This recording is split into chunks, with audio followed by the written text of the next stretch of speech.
Pemirsa, Dinas Koperasi dan UKM Provinsi Jawa Timur kembali menggelar OPOP Expo tahun 2025 di Royal Plaza Surabaya selama 4 hari, mulai hari ini sampai tanggal 16 November nanti. OPOP Expo 2025 dibuka langsung Sekda Prof Jatim dengan diikuti 35 stand dari beberapa pesantren di Jawa Timur. Melalui OPOP Expo 2025 ini, pemerintah Provinsi Jawa Timur akan terus berkomitmen mengembangkan ekonomi pesantren melalui program OPOP.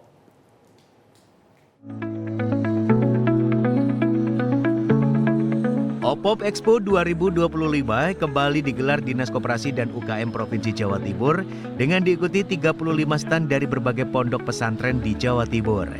OPOP Expo 2025 digelar selama 4 hari di Royal Plaza Surabaya, mulai hari ini hingga tanggal 16 November 2025 nanti.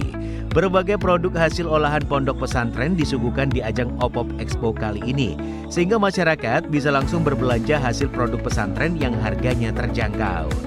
OPOP Expo dibuka langsung oleh Sekda Prof Jatim Adi Karyono dengan didampingi Kepala Dinas Koperasi dan UKM Provinsi Jawa Timur, Endi Alim Abdinusa. Sekda Prof Jatim Adi Karyono menyampaikan bahwa saat ini jumlah produk One Pesantren One Product atau OPOP semakin meningkat. Hal ini membuktikan bahwa telah banyak santri di Jawa Timur yang sudah menjadi wirausahawan. Bahkan saat ini banyak produk OPOP yang sudah diekspor ke luar negeri, mulai dari kopi dan lainnya. Dengan adanya OPOP Expo ini diharapkan produk-produk pesantren semakin dikenal masyarakat dan dapat jejaring yang banyak sehingga transaksi produk OPOP semakin meluas. Pemerintah Provinsi Jawa Timur juga terus mendukung perkembangan OPOP di Jawa Timur. OPOP sudah menjadi program prioritas gubernur sebagai pemberdayaan ekonomi pesantren sehingga pesantren bisa menghidupi pesantrennya sendiri. Berbagai pelatihan terus dilakukan oleh pemerintah untuk meningkatkan SDM pesantren, terutama dalam digitalisasi karena di era saat ini penjualan produk sudah banyak melalui online. Untuk ukuran sebuah program yang berkesinambungan ini sudah memenuhi bahwa program ini sudah berjalan dengan baik. Ya, pertama jumlahnya terus berkembang, baik yang didukung pendanaannya, pembinaannya oleh Pemprov maupun oleh secara mandiri ya stakeholdernya. Yang kedua jumlah produk unggulannya bertambah.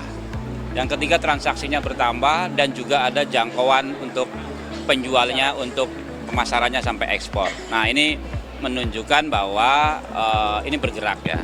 Dan otomatis bagaimana entrepreneurship di dunia pesantren itu bukan sekedar dunia pendidikan tetapi juga memanfaatkan, memperdayakan ekonomi kemandirian pesantren itu. Dan akhirnya bisa juga bukan hanya memenuhi captive market di pesantrennya saja tetapi juga masyarakat sekitar dan juga pasar. Nah, kita sudah melangkah bagaimana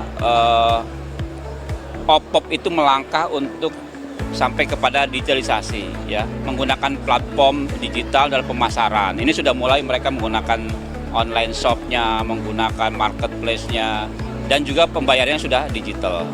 Nah, berikutnya adalah kesempatan-kesempatan yang didukung oleh BI maupun OJK dan stakeholder lain untuk bisa masuk pertama ke industri halal ya, halal food, halal tourism dan sebagainya. Yang kedua adalah ekonomi syariah. Kami mendorong untuk bisa yang sekarang sudah berkembang internasional untuk ekonomi syariah, ekosistemnya kita juga bisa terakses. Sementara itu, Kepala Dinas Koperasi dan UKM Provinsi Jawa Timur, Endi Alim Abdinusa mengatakan, saat ini banyak pesantren yang sudah memiliki produk, baik itu makanan, batik, kerajinan, dan masih banyak lainnya. Kedepannya, pihaknya akan terus mendorong agar pesantren di Jawa Timur bisa memanfaatkan peluang dengan semakin meluasnya pangsa pasar halal. Sampai saat ini jumlah pesantren yang sudah mengikuti OPOP terus meningkat hingga 1.410 pesantren. Dinas Koperasi juga masih terus membuka pendaftaran bagi pondok pesantren yang ingin bergabung di OPOP. Pihaknya juga berharap pondok pesantren bisa menggandeng OPD Pemprov Jawa Timur yang selama ini juga memiliki UMKM binaan, sehingga bisa bersinergi dan berkolaborasi dalam pemberdayaan pesantren. Saat ini banyak OPD Pemprov Jawa Timur yang sudah melakukan pembinaan terhadap produk-produk pesantren, terutama pesantren di wilayah pesisir, di mana bisa dilakukan pembinaan bagaimana mengelola ikan menjadi makanan atau lainnya. Kita sudah 7 tahun memberdayakan pesantren. Jadi pesantren yang selama ini kita kenal sebagai institusi pendidikan, khususnya pendidikan agama, saat ini sudah juga didorong untuk menjadi pelaku ekonomi. Artinya apa? Teman-teman di pesantren saat ini sudah selain punya produk ini, yang seperti yang kita lihat ini, macam-macam produknya, ada makanan, ada batik, ada kerajinan, macam-macam. Lah ini sudah bisa membuat pesantren itu secara mandiri bisa menghidupi operasionalnya. Lah ini yang nantinya ke depan kita akan dorong terus supaya semua pesantren di Jawa Timur bisa ikut menjadi ekosistem.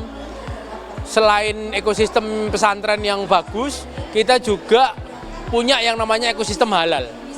Karena saat ini trennya halal itu mulai dari kawasan ekonomi halal, terus kawasan kuliner halal, itu kan cukup banyak. Sehingga saya yakin teman-teman di pesantren ini bisa ikut, bisa mencukupi lah ekosistem tersebut dengan baik. Dinas Koperasi dan UKM Provinsi Jawa Timur akan terus mendorong bagaimana pesantren bisa berdaya karena jumlah pesantren di Jawa Timur masih cukup banyak. Nantinya selain memiliki ilmu agama, santri di pondok pesantren juga dibekali dengan ilmu ekonomi agar santri bisa menjadi wirausahawan. Ayul Andim Usrok Indra, CTV.